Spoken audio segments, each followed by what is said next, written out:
Por la señal de la Santa Cruz de nuestros enemigos, líbranos, Señor Dios nuestro, en el nombre del Padre, y del Hijo, y del Espíritu Santo. Señor mío y Dios mío, creo firmemente que estás aquí, que me ves, que me oyes. Te adoro con profunda reverencia. Te pido perdón de mis pecados y gracia para hacer con fruto este rato de oración. Madre mía Inmaculada, San José, mi Padre y Señor, Ángel de mi guarda, intercede por mí. ¿A dónde va cuando se va la llama? ¿A dónde va cuando se va la rosa? ¿Qué regazo, qué esfera deleitosa, qué amor de padre la alza y la reclama? Esta vez como aquella, aunque distinto, el Hijo ascendió al Padre en pura flecha. Hoy va la Madre al Hijo, va derecha al uno y trino, al trono en su recinto. Por eso el aire, el cielo, rasga, horada, profundiza en columna que no cesa. Se nos va, se nos pierde, pincelada de espuma azul en el azul sorpresa. No se nos pierde, no, se va y se queda. Coronada de cielos, tierra añora y baja en descensión de mediadora, rampa de amor, dulcísima vereda. Realmente nuestra Madre se nos va a los cielos, como dice este himno, pero se queda junto a nosotros por medio de su poderosa intercesión. ¿Cuántas veces la Virgen baja a socorrernos durante nuestra vida? El Padre, en ese mensaje con motivo del motu propio, acaba precisamente así: por último os aliento a recurrir a la intercesión maternal de la Virgen en la ya cercana solemnidad de la Asunción de María. Pues aquí estamos, Madre nuestra, en esta solemnidad, con esta fiesta tan bonita que nos recuerda que tú perteneces al cielo en cuerpo y alma, que el cielo es tu casa y que no cesarás hasta llevarnos a todos de vuelta a esa casa, que es también la nuestra. La primera lectura nos presenta esa visión tan majestuosa de la Virgen entrando en los cielos. Se abrió el cielo, en el cielo, el santuario de Dios, y en su santuario apareció el arca de su alianza. Después apareció una figura portentosa en el cielo, una mujer vestida de sol, la luna por pedestal, coronada con 12 estrellas. Y Benedicto XVI, cuando contempla esta escena grandiosa del Apocalipsis, dice que esa mujer es María, que vive totalmente en Dios, rodeada y vestida de sol, es decir, de Dios. Y nos dice el Papa Benedicto XVI, ánimo, al final vence el amor. Y la Virgen nos lo dice en estos tiempos de una manera especial, ¿no? Ánimo, hijos míos, hijas mías, por muchas dificultades que tengáis, de todo tipo, externas, internas, al final vence el amor. ¿Acaso no estoy aquí yo, que soy todopoderosa y puedo cuidar de vosotros, como he hecho hasta ahora? Porque la Virgen no solamente nos anima desde el cielo, sino que intercede, protege, ayuda, como hizo toda su vida. El Evangelio de hoy, precisamente, la Iglesia quiere ponernos por delante esa actitud de la Virgen que sale corriendo. María se levantó y se puso en camino de prisa hacia la montaña, a una ciudad de Judá, precisamente para ir a ayudar a su prima Santa Isabel.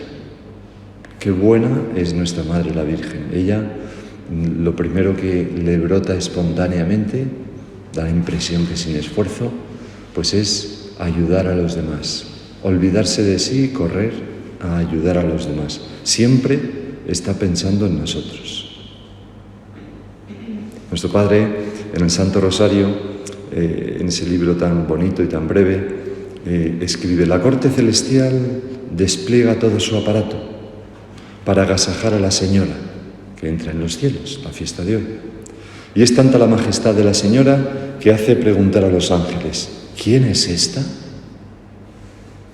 ¿Quién es esta? Hace ya bastantes años contemplé una escena muy graciosa, que me gusta. Siempre que leo estas palabras de nuestro Padre me viene a la cabeza, es inevitable, ¿no? No lo tengo apuntado, no lo quería contar, pero lo voy a contar. Y una persona muy querida para mí, muy cercana, pues después pues decidieron casarse, ¿no? Y entonces ya él y ella, pues tenían 2 hijos pequeñitos cuando tomaron esta decisión. Y entonces, efectivamente, pues fue la boda, la novia vestida de novia como Dios manda, ¿no? O sea, de blanco, todo, en fin, una buena boda. Y entonces ocurrió un hecho muy gracioso, y es que cuando se abrieron las puertas, entró la novia, todo el mundo con cara de encandilamiento, subió ahí al altar, con su vestido, la cola, tal. Pues su hija, que tenía 4 o 5 años, entró en shock total. Y entonces, aunque un hermano mío intentó atraparla, pues no lo consiguió, salió corriendo, mirando al público, mirando a su madre, se subió, se abrazó a su madre y entonces, mirando a todos los demás, lo dijo: «La princesa es mi mamá». Estaba emocionada de haberse dado cuenta que no lo sabía, ¿no? Que vivía con una princesa que allí se había manifestado, ¿no? Completamente. Bueno, pues, ¿quién es esta? Pues es mi madre, esa mujer que hace preguntar a los ángeles, ¿no? Es nuestra madre. Y esto nos da un enorme consuelo porque se va junto a Dios, está con quien todo lo puede y es nuestra madre. No sé si habéis visto un documental que se llama Bruce Springsteen on Broadway o in Broadway, on Broadway debe ser, ¿no? Pero, y que si no lo habéis visto y os gusta la música de este hombre, verlo, ¿no? Pero él sale con la guitarra, la armónica y un piano y están 2 horas y media hablando de su vida, intercalando canciones, tal, y es un ejemplo de agradecimiento, ¿no? A su país, a sus padres, a todo lo que ha recibido. Es impresionante. Se ve que tiene una categoría, que es un artista y que tiene una categoría humana impresionante, ¿no? Y es católico. Entonces, él cuenta cómo cuando era pequeño veía a su madre, que era una mujer muy guapa, muy atractiva, que vestía, pero era una trabajadora manual, pues venía de trabajar y contemplaba cómo destacaba entre la gente y la gente pues se fijaba en ella. Y entonces dice: esta imagen de mi madre volviendo del trabajo tuvo un impacto eterno para mí. Y me miraba de una forma que para mí era como la gracia de María. Me hizo entender por primera vez lo bien que se siente uno al sentirse orgulloso de alguien que amas y también te ama a ti. Realmente es la gracia de María, es lo que nos pasa a nosotros con nuestra Madre la Virgen, ¿no? Siempre entramos en un santuario que vemos, pues nos sentimos con ese orgullo santo de ser hijos de quien es venerada por toda la tierra. Lo de nuestro Padre con la Virgen era también pues una relación muy especial, de total confianza, muy filial y tierna, ¿no? Lo sabemos bien. Ya muy al principio, en una carta desde Vergara, en el año 38, donde estaba dando un curso de retiro, decía: a veces en las pobres almas atribuladas parece que es lo único recio ese amor a la Virgen que queda en pie. ¡Qué buena es! Nuestro Padre siempre vivió con este sentimiento profundo, ¿no? de refugio en la tribulación, la Virgen, de ampararse bajo su manto. Y esa relación filial suya pues fue haciéndose más y más fuerte con motivo de las dificultades que la obra encontró, que fueron muchas. Tenemos, por ejemplo, aquel primer viaje para que la obra fuera aprobada, ¿no? Que parecía difícil en Roma, y nuestro Padre da esa meditación en Barcelona el día de la Virgen de Montserrat, con el corazón en un puño, y dice: échenos, y hay aquí que nosotros te hemos seguido y lo hemos dejado todo, ¿qué será de nosotros? Cuiderit nobis, ¿qué va a ser de nosotros, Madre nuestra? Es una meditación preciosa que está ahí en Publicaciones Internas. O aquella ocasión, muchos años más tarde, en 1970, en Guadalupe, en mayo, que gritaba a nuestra madre, le decía a nuestra madre con voz fuerte: «Mónstrate ese madre, demuestra que eres madre, muéstrate como madre». Poco después, también en el año 70, en agosto, escuchó esa locución divina en su alma: «Adeamus con fiducia, thronum gloriae, misericordiam consequam». Acudamos con fe al trono de la gloria para obtener misericordia. Y nuestro Padre explicaba: yo diría que es un querer de Dios que metamos nuestra vida interior, personal, dentro de estas palabras. Id, repito, con confianza al corazón dulcísimo de María, que es Madre nuestra y Madre de Jesús. Y eso es lo que nosotros, pues probablemente estamos haciendo estos días, y de una manera especial hoy, Madre nuestra, queremos hacer, quizás con esa romería o con, en fin, cada uno lo que quiera hacer, ¿no? Pero ir con fe al trono de la gloria para alcanzar misericordia, porque la necesitamos. Pero hay un momento muy claro en la historia de la obra que tuvo lugar en tal día como hoy de 1951, en unas circunstancias duras e inciertas, en las que nuestro Padre consagró la obra al corazón dulcísimo de María. Yo ayer venía de Pompey en el tren y venía leyendo estas cosas, leyendo este apartado del Vázquez de Prada, y entonces tomé una decisión de algo que no he hecho nunca en una meditación, y pensé: José, déjate de rollos y lee esto, porque no hay manera de decir mejor las cosas que como están dichas aquí. Así que voy a hacer esto con el resto de la meditación. Voy a leer esto. Ya sabéis que no es comodidad, tengo 1500 meditaciones, o sea, podría, ¿no? Es el capítulo 18, el número 2 del Vázquez de Prada. El padre hubo de pasar en Roma el verano de 1951. Las circunstancias le obligaron, es expresión suya, a permanecer al pie del cañón. De tiempo atrás había observado un casi imperceptible cambio en algunas personas de la curia. Un día llegaba a sus oídos un comentario levemente crítico. Otro, un cardenal, viejo conocido de don José María, negaba en público haber tenido trato con el fundador. Por estos y otros indicios, comenzó a sospechar que algo se estaba tramando sin que alcanzase a definirlo ni saber realmente en qué consistía. ¿Qué es lo que le pasa al padre? Exactamente esto. Nadie le dice nada, a sus espaldas, sin la mínima consulta. Tales señales referidas y centradas en torno a la obra, y nos tiene que llevar a rezar por el Padre mucho y a fiarnos completamente de él, le indicaban la presencia de algo sospechoso.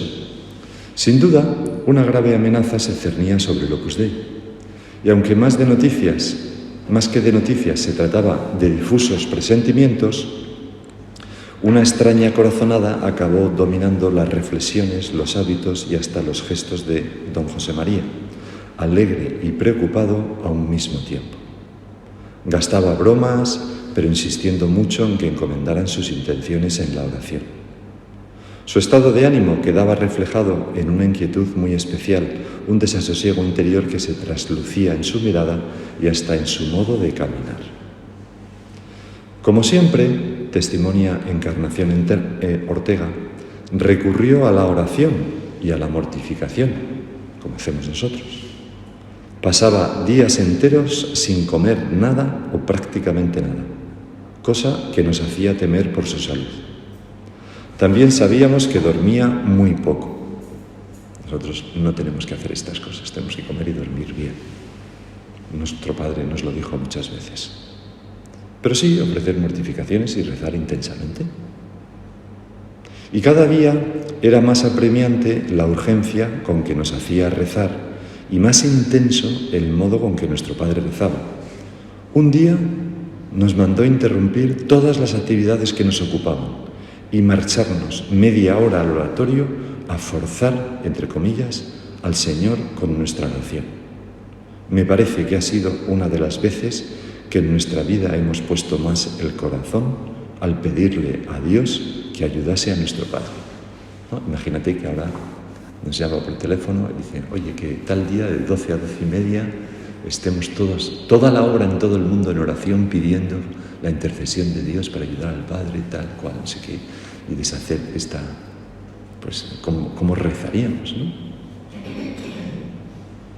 Pues así estamos en todo momento. Uno de esos días, era la primera mitad del verano de 1951, paseaba don José María por el jardín de Vilatevere, concentrado, con paso rápido y tomando notas en una agenda de bolsillo, cuando se le acercó uno de sus hijos, Javier Echevarría. «¿Cómo está, padre?», le preguntó. «Lleno de paz y con fortaleza santa, como un león dispuesto a defender esta obra de Dios que el Señor me ha confiado. Reza y ayuda». Esa fue su respuesta. Nuestro Padre, lleno de paz, con fortaleza santa para vivir el Espíritu. Él tenía que defenderlo de una manera pues, más comprometida que nosotros, porque nosotros ya tenemos el Espíritu esculpido, hecho vida en miles y miles de personas, ¿verdad? Pero nuestro Padre estaba al comienzo de la obra. Aun desconociendo a ciencia cierta de qué se trataba, el Padre intuía una nueva contradicción para su persona y para toda la obra. Ese oscuro presentimiento le calaba hasta los tuétanos de su ser. Barruntaba un serio peligro, pero de una manera tan vaga que no podía librarse de la impalpable sensación que le producía el adivinar un peligro cercano sin llegar a saber de qué parte le vendría el golpe.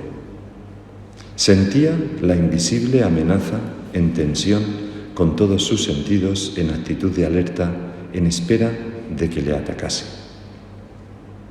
Decía, me siento como un ciego que se tiene que defender, pero no puede sino dar bastonazos al aire, porque no sé qué pasa, pero algo pasa. Por lo demás, este presentimiento, aunque le desazonaba, era una gracia divina que empujaba toda la obra con el fundador al frente hacia la cruz de Cristo. El Señor permite tales oscuridades para que nos santifiquemos y para que fortalezca más a la obra. Escribía poco después, en una carta del 24 de diciembre, una carta larguísima, ¿no?, de 1951. Tiene 280 o 290 puntos. No está en los centros, ni en las delegaciones. Bueno, el Señor permitía tales oscuridades, decía nuestro Padre, para que nos santifiquemos y para que fortalezca más a la obra. Y también, siempre que encontramos dificultades, se cumple esto de nuestro Padre. La situación en que se hallaba era muy confusa y la amenaza invisible. ¿A quién podía rebatir y de qué? No podía permanecer inactivo. Interiormente sentía que una fuerza misteriosa le impulsaba a defender la obra con uñas y dientes. Hijos míos, estoy como un león rugiente, tan cual Leo Ruyens en vela, para que el diablo no nos muerda. Tenía la impresión de que pisaba arenas movedizas, porque sabemos que en aquel caso realmente era una contradicción orquestada con no buena intención, ¿verdad? O sea, que era una cosa pues mucho más tremendo que las otras cosas que hemos visto, que hemos vivido o que podemos vivir, ¿no? Donde no aparece, ¿verdad?, esa malicia, podemos decir así. Don Álvaro, para contrarrestar sus inquietudes, le presentaba argumentos de gozo. Padre, le decía, si todo va bien, si hay muchas vocaciones y gracias a Dios hay muy buen espíritu de parte de todos. Pero el Padre insistía en que era preciso hacer algo. Una fuerza divina le arrastraba, por necesidad sobrenatural, a agarrarse al manto de la Virgen, explicaría luego a sus hijos. Entonces cita unas palabras de nuestro Padre. Como no encuentro en la tierra quien de verdad y decididamente nos ayude, me he dirigido a nuestra Madre Santa María. Una vez tomada la decisión, el 9 de agosto escribió a toda la gran familia del Opus Dei diciéndoles que en la fiesta de la Asunción celebraría la Santa Misa en Loreto. Y allí, dentro de aquella casita de la Sagrada Familia, Jesús, María y José, haré, escribía, la consagración del Opus Dei al Inmaculado Corazón de María. Después, todos los años, con la fórmula que os enviaré en todas nuestras casas y centros, renovaremos esta consagración. Nosotros lo haremos hoy, Dios mediante. Va a ser una consagración ambiciosa, porque le consagraremos también los pueblos y naciones que están lejos de su Hijo Divino. Nuestro Padre siempre con ese corazón grande, ¿no? No solamente mi problemita, sino todos los pueblos, ¿no? Bien propio es de nuestro espíritu, hijos míos, uníos a mí especialmente en este día, en ese día. Por esas fechas exhortaba a sus hijos a repetir incesantemente, incansablemente, una jaculatoria que estaba siempre en sus labios: Cor Mariae Dulcissimum iter para tutum. Nosotros, Cor Mariae Dulcissimum iter serva tutum, podemos decir también. Consérvanos el camino seguro, corazón inmaculado de María, o dulcísimo de María. En la mañana del 14 de agosto, con un sol de justicia, el padre con don Álvaro, acompañados de otros 2 miembros de la obra, salieron en coche de Roma. Tomaron la vía Salaria y luego cruzaron a la costa adriática. Sin detenerse, llegaron hasta la Basílica de Nuestra Señora en Loreto y fijaron la misa para el día siguiente en el altar de la Santa Casa. Mediada la tarde, fueron a Ancona, donde pasaron la noche. Al día siguiente, 15, fiesta de la Asunción, estaba el padre antes de las 9 de la mañana en Loreto, con la basílica llena de gentes venidas de los contornos. La Santa Casa, donde celebró la misa, es un pequeño recinto en medio del templo, donde se apretujaba una muchedumbre fervorosa que había acudido allí precisamente en la fiesta de Nuestra Señora. Bueno, celebra la misa y al volver de la sacristía, mientras don Álvaro decía misa a las 9:30, don Álvaro la dijo después, el padre consiguió refugiarse en el corredor que hay detrás del altar de la Santa Casa. Allí hizo la consagración el corazón dulcísimo de María, imagen perfecta del corazón de Jesús.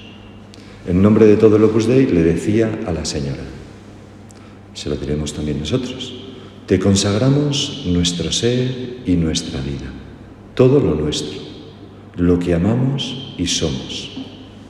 Para ti nuestros cuerpos, nuestros corazones y nuestras almas. Tuyos somos nosotros y nuestros apostolados. El padre permaneció de rodillas todo el tiempo que duró la misa que dijo don Álvaro, solo, perdido en oración, sin notar los pisotones del gentío que desfilaba continuamente por el pasillo detrás del altar, implorando gracias del corazón de María. Luego comentó que al levantarse tenía la sotana llena de pisadas, ¿no?, que le habían dado. Implorando gracias del corazón de María.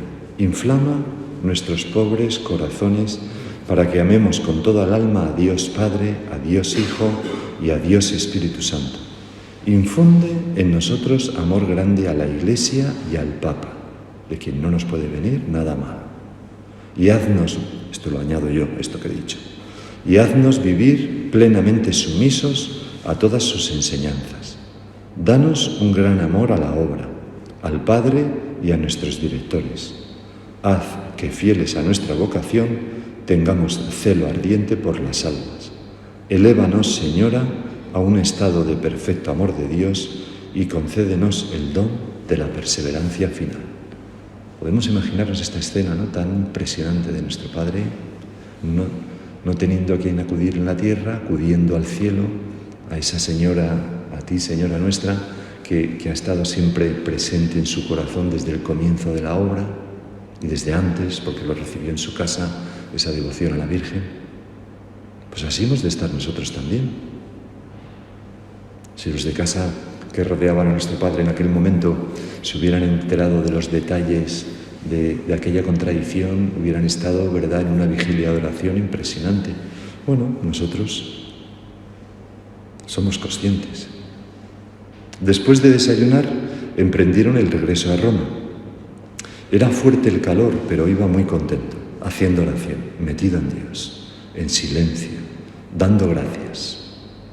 Esa misma tarde vio a sus hijas y a sus hijos, les contó de dónde venía y cómo La consagración a la Virgen le daba la seguridad de que la Señora tomaría una vez más al Opus Dei bajo su amparo. Y les encargó seguir suplicando al corazón dulcísimo de María el iter para tutum. Lleno de paz y confianza, don José María hizo nuevas peregrinaciones a diversos santuarios marianos para agradecer los beneficios recibidos, renovando la consagración hecha en Loreto. Ya daba por solucionado el problema. El 21 de agosto fue de peregrino a Pompeya. Ahí estuve yo ayer también rezando en esa basílica, que es preciosa, por cierto. Y el 22 al Divino Amor.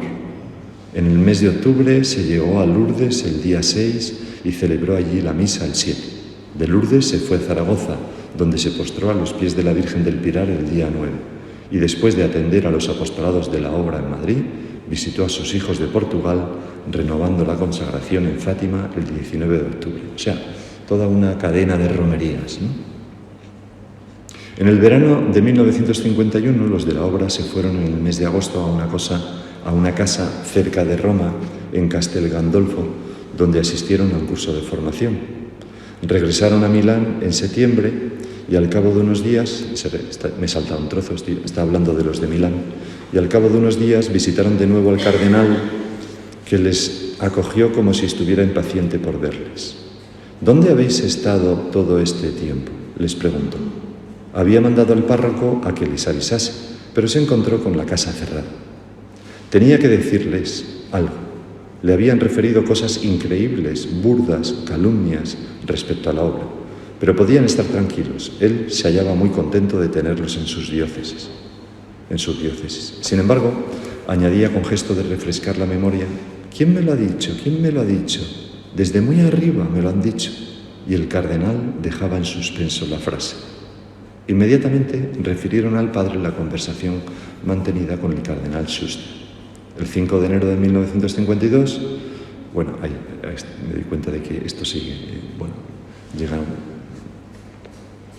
El procurador general del Opus Dei, don Álvaro del Portillo, recibió un escrito oficial del secretario de la Sagrada Congregación de Religiosos, de la que dependíamos entonces en nuestra peregrinación por las diversas congregaciones del Vaticano, ¿no? Monseñor Larraona, en el que cortésmente le pedía copia de las constituciones, o sea, de los estatutos del Opus Dei y del reglamento interno de la Administración, con una relación escrita, doctrinal y práctica del régimen del Instituto en sus dos secciones, así como el modo concreto de llevar a cabo la singular colaboración sancionada por las Constituciones. Don Álvaro contestó con premura. Su carta de respuesta al secretario tiene fecha de 6 de enero, el día siguiente. Con ella se envían adjuntas copias de los estatutos del Opus Dei y del reglamento interno de la Administración doméstica, además de un documento de 10 páginas dando razón minuciosa y fundamentada de la separación existente entre las dos secciones de la obra y de su régimen y relaciones.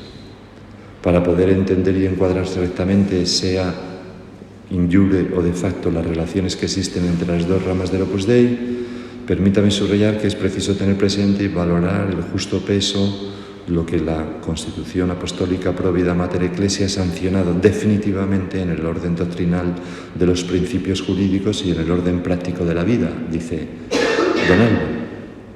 ¿A qué pedir una copia del derecho particular del Opus Dei ahora, ¿no? Aunque don Álvaro no hace explícitamente esta pregunta en su escrito, su respuesta y razonamiento exhalan un leve estupor. ¿Listo? ¿No? La sorpresa, el estupor. Bueno, y sigue, si queréis lo leéis, ¿no? Va explicando todo eso. Bien. Y el caso es que el cardenal Schuster insiste, lo de su paisano San José de Calazans, etcétera, etcétera. Nuestro padre escribe una carta a Tedeschini, el cardenal protector de la obra, fortísima, para que se la dé el Papa, y cuando está leyendo esa carta, que es muy fuerte y que habla de alguien que está metiendo calumnias y denuncias falsas y intentando romper la obra en dos y quitarle a él, etcétera, pues cuenta Tedeschini que el Papa escucha fascinado todos todo lo que nuestro padre decía, ¿no? Y cuando terminó, el Papa dijo: «Ma chi mai ha pensato a aprender en ese provedento?», ¿no? O sea, ¿a quién se le había ocurrido tomar medida alguna contra el Opus Dei, ¿no? Pues respondió el cardenal con el silencio. Pero el Papa quedó sobre aviso y se desmontó pues toda aquella contradicción que promovían personas muy cercanas al Papa. Bueno,